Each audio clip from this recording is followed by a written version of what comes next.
Welcome back to my garage and part 2 of the Minibike tuning series. I've decided that part 2 is going to be improving the throttle response, which means lightening the flywheel for starters. Technically that's not going to give me any more horsepower, but it's going to hopefully feel a lot snappier and feel like it has more horsepower. So I've actually already started. I removed the flywheel using my puller here. You see people removing them using screwdrivers, prying them off, but there's 2 bolt holes for a puller, so I'm not sure why I would use anything else. Came off very easily. So here's the flywheel. It's 20 centimeters or 8 inches in diameter, and it's really heavy. It's around 6.5 kilograms. 13 pounds or something, 14 maybe, somewhere around that. And it looks like most of the weight is on the outer diameter, so that's not helping either. So getting a lighter flywheel will definitely help with snappiness. So here's a close-up of the flywheel. So you can see it's really heavy duty. The plan is to replace it with an aluminium flywheel, but I don't have one, so I'm going to have to make one. I think you can buy them for around $350 or something, but too much money. That's about how much money I've into this thing in total, so going to have to make my own. I'm going to keep the stock ignition for now, so we're going to have to extract this aluminum piece with the magnet, and I'm going to try and save the starter gear as well. So in order to get this piece off, it looks like it's just pinned in place, but in order to remove the pins I need to remove the starter gear first, which looks like it's riveted in place, so I'm going to have to remove those rivets somehow. And the idea is that I'm going to cut this thing up and keep the center, so I have the right cone here that fits on the crank, and then press on something, a new custom aluminum flywheel, and then bolt this piece onto that. That's the basic idea. We'll see what comes of it. Maybe I'll change my mind once I get this thing apart. But for starters, let's see if we can get this starter gear off. Okay, I'm going to try and drill the pins or the rivets so that I get rid of the heads. And hopefully I can just hit them with a hammer and get them out that way once I get rid of the heads, so we'll see, I guess.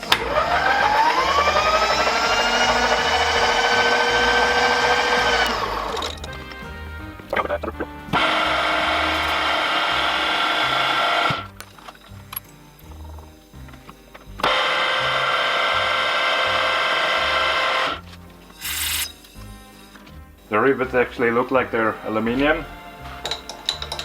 Interesting.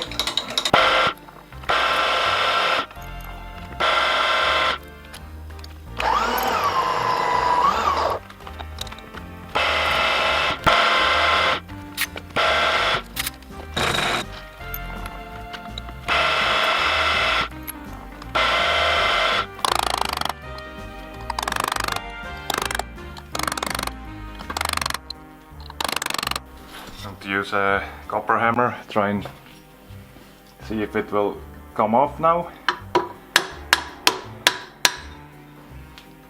There we go. So this is what the starter gear looks like. Saving that in case I need it later when the supercharger goes on. So here you can see the pins that hold the magnet bit. Also looks like it has some glue, but that's okay. I'm just going to smash these magnets off. I don't need them, they are just for a lighting coil.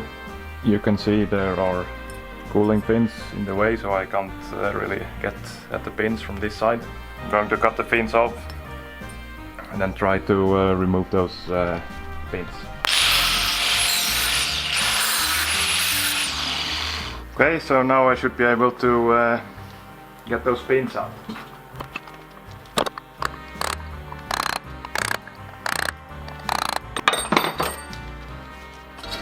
They're in there pretty good. I have to press them out.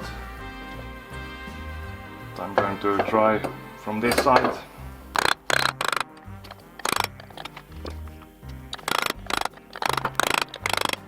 Crap. This one is tapered. Now it's stuck in there. And also I cracked this, but I think I was planning on removing that anyway. So let's just say that was actually planned. Now I'm going to have cast iron filings in my fingers for the rest of the month.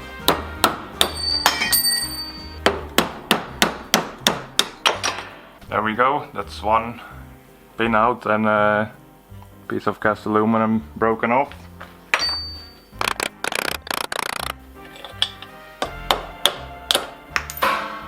The other pin, no broken parts this time. Now to figure out how this thing is actually held in here, try and give it a couple of knocks with the hammer. Okay, it's moving.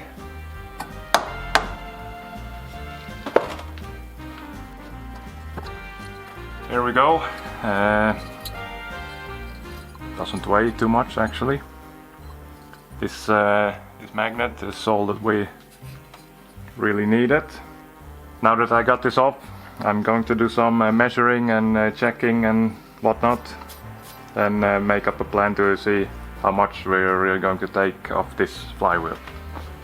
Okay, so I came up with a plan.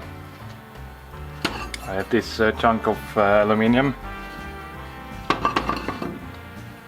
So what I'm going to do is first get this down to the correct diameter. And then I'm going to cut up the flywheel and machine it to a smaller diameter. And press and bolt this one on. And then I'll put the magnet on, machine like a little recess to put the magnet back on. And for the cooling I have this cast aluminium fan, or this plastic one. I think I'll go with the plastic one because it's lighter. I'm going to start out with cutting out this circle here. It will be a little bit oversized, so I can turn it to size in the lathe later on. So yep, let's get to the bandsaw.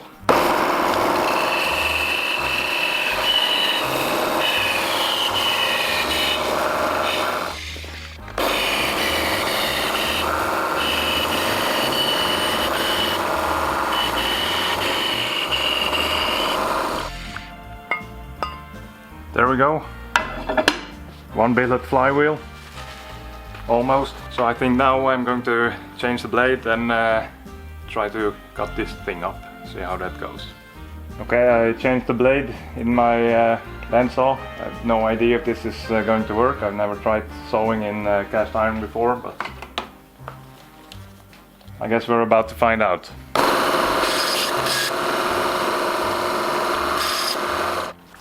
Okay, so that didn't work. This is gonna take forever. Let's try plan B. Okay, so this is my plan B.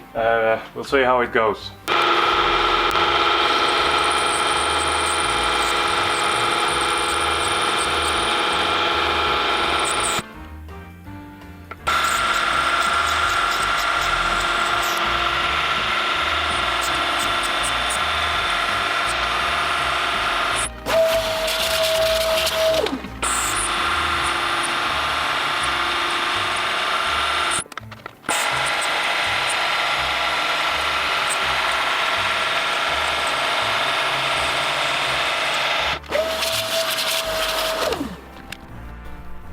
So this is going a lot better. I'm milling my way through because it's not very thick here in this area. Hopefully a lot faster than sawing it.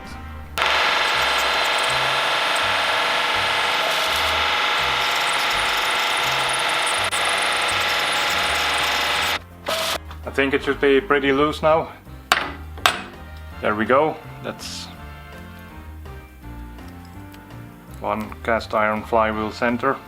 It's still pretty heavy. I think this weighs as much as the aluminium part, but yep, let's put this up on the lathe and indicate it and make some nice surfaces.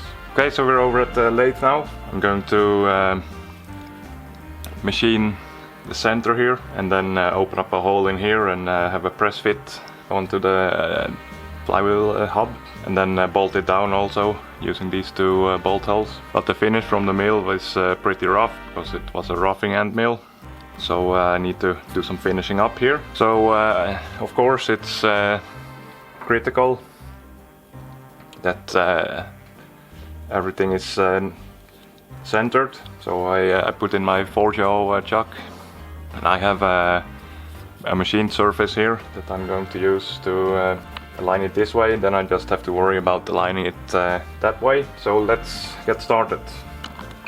I'm just using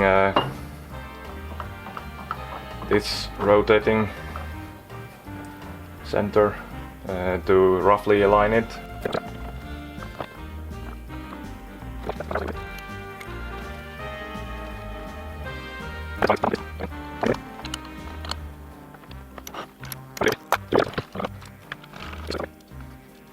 Now I'm going to indicate on the taper like that. Maybe you can see the needle on the gauge now.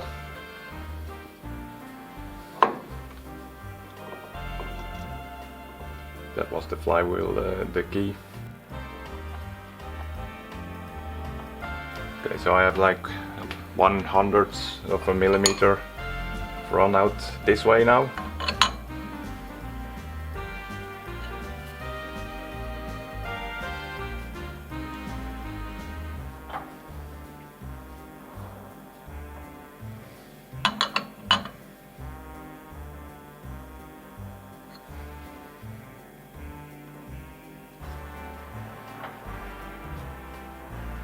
Okay, no run out this way now, so now I just need to align it that way.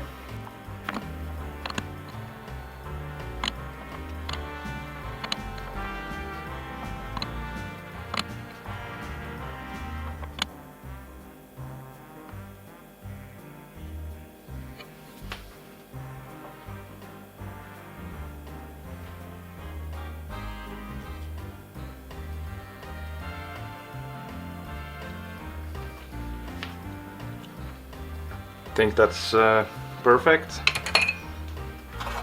Less than 1/100th of a millimeter of run out. We're gonna be machining up to around here, because we need a good surface to press on.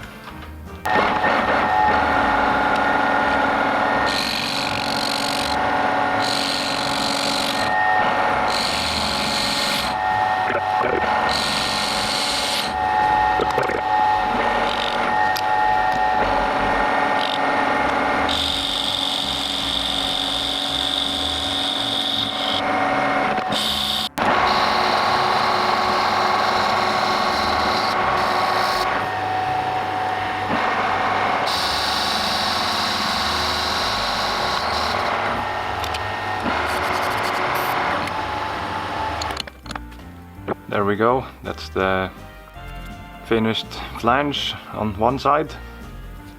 Now I just need to clamp it down on this side, indicate it again, and machine the outer diameter of the rest.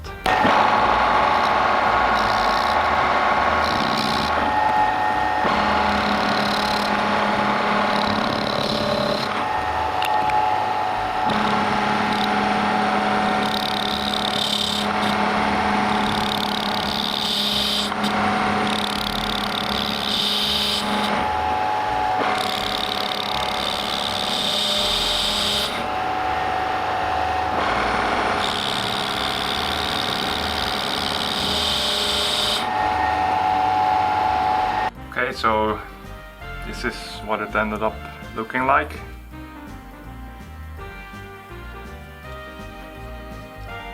So now the idea is going to put a hole in this piece of aluminium and press onto this here.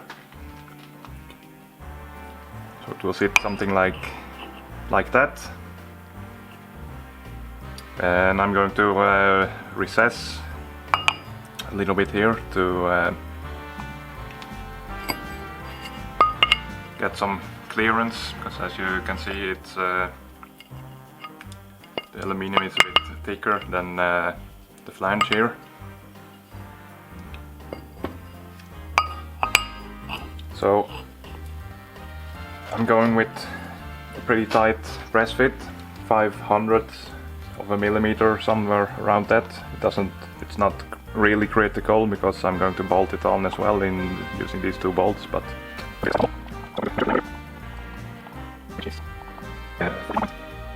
41.75.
Perfect, we ended up 500ths of a millimeter under. So that will be a nice press fit.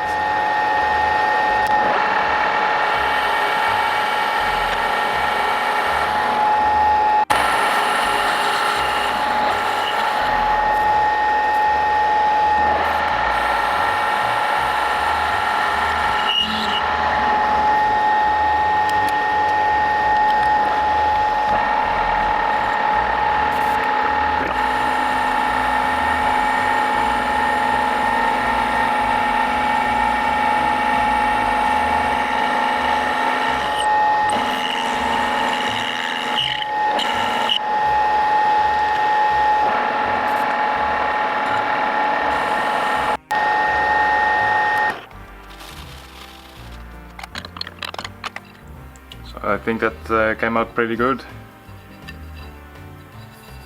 There's a little dent there. It was there since before. So this side should be done now.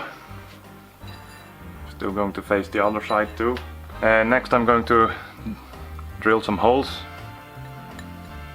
so I can actually bolt it down.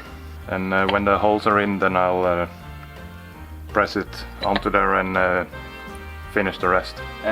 Slight change of plans. Looks like I have some clearance issues here, because as you can see here, there's a couple of things sticking out. These coils are gonna go away, so those are not a problem. And these I could probably just cut off, but I think this is an oil passage, so I can't touch that. And these holes that I was going to use, they are imperial threads, and I don't have any imperial countersunk bolts. The new plan is to first press it in and then drill tap some new holes and countersunk metric bolts for that. So it's no big deal. There's plenty of material, and these holes are still useful for the puller, so don't have to change anything to this really. So instead of just pressing it, I'm actually going to crimp it on. So I have my my little oven warming up here. I'm not going to make you watch the oven warm up. So I just cleaned the surface here, so that when it comes out it's ready to be pressed on.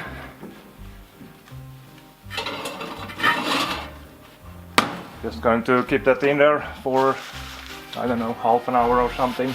So we'll get back when that's done. Okay, so I prepared the press, got my welding gloves, so let me go get the stuff from the oven.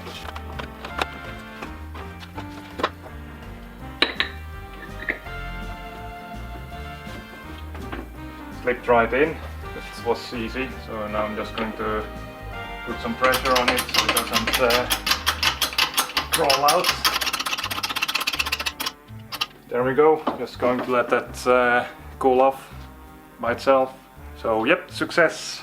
Okay, so I centered it in the mill here,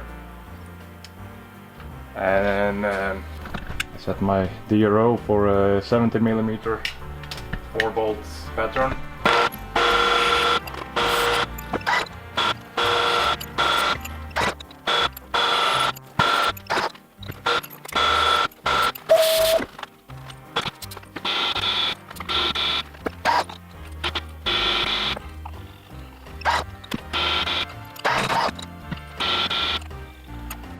That's the holes done. It ended up like this.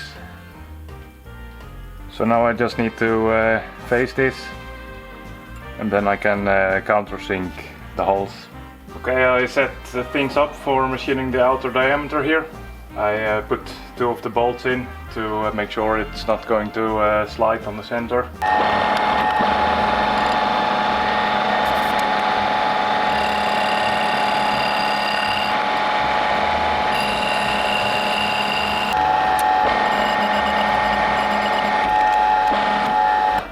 Okay, that came out pretty good. So now I just need to face this. Just facing cut to clean it up, nothing more. Want to give a little bit of weight to it.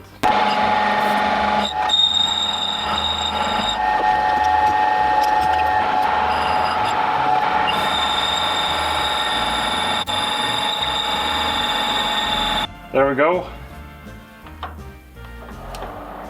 Looks pretty good, I think. So let's go see if it actually fits on the engine. Okay, so this is what it looks like so far. Now I just need to add the magnet here. I'm just going to machine this flat now. So let's go over to the mill.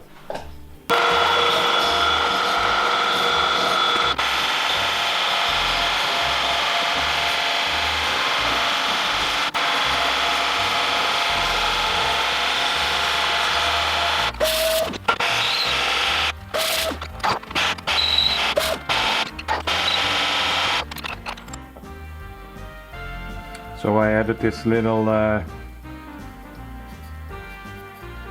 edge here, so I can machine another edge in the flywheel, and this won't be able to fly out, just as an extra security. Okay, so I'm going to machine the slot that this is going to go into. I've pre-cut it a little bit in the bandsaw.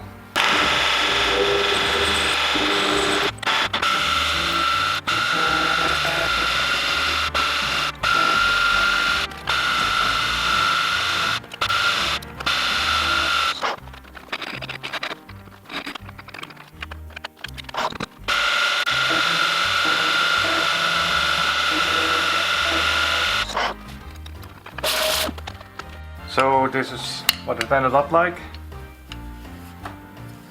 Now I just need to put in some holes here so I can lock it in place. Now you can see what I did here. These notches are making sure that it won't come flying out if for some reason the bolts snapped or something. It's just a bit of extra security.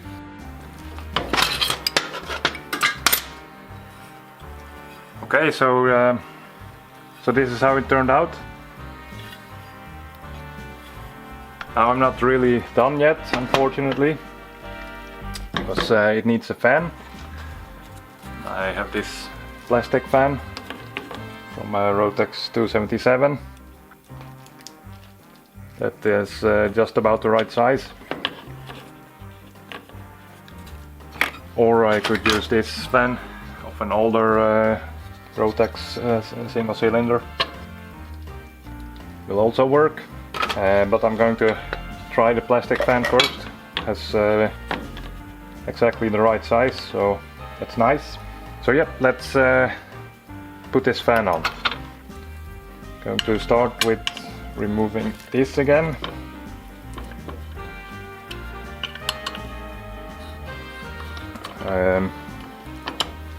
I think I'm going to cut the section out of the fan, just bolt it on so that it won't have any cooling or any fins here. I think that will be fine, and it will help a bit with the balance as well. I'm going to have to balance it anyway, but I'm going to see how it acts without balancing first.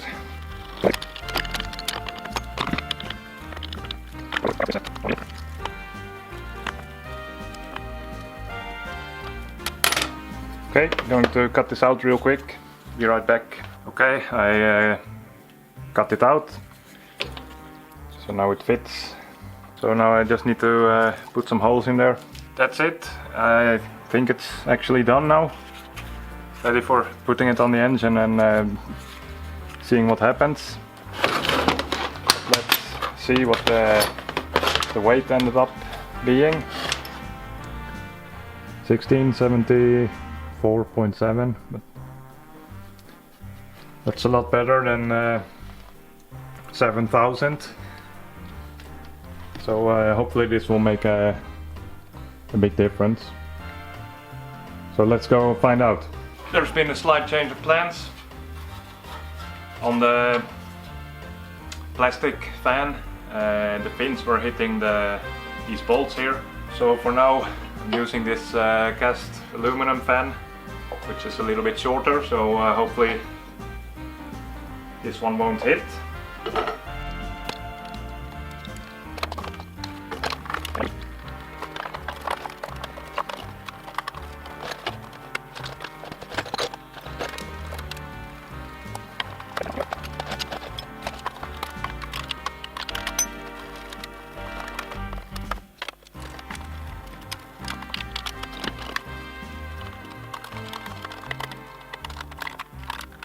It's all back together, so let's see if it works. I haven't started it yet, only checked if it would go around, which it did. So.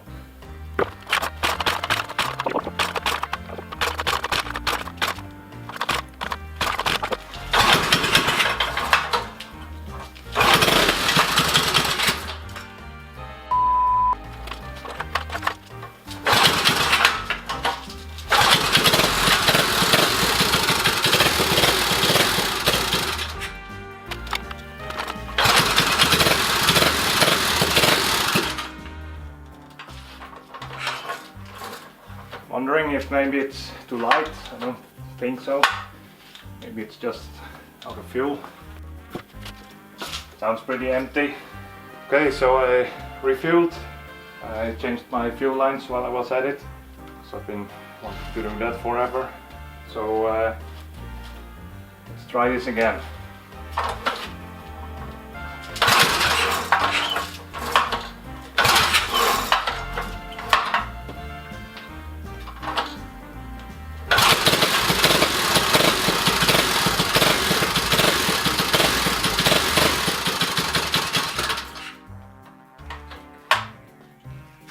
Leaves a little more idle.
Okay, so it's a lot snappier, as you could tell.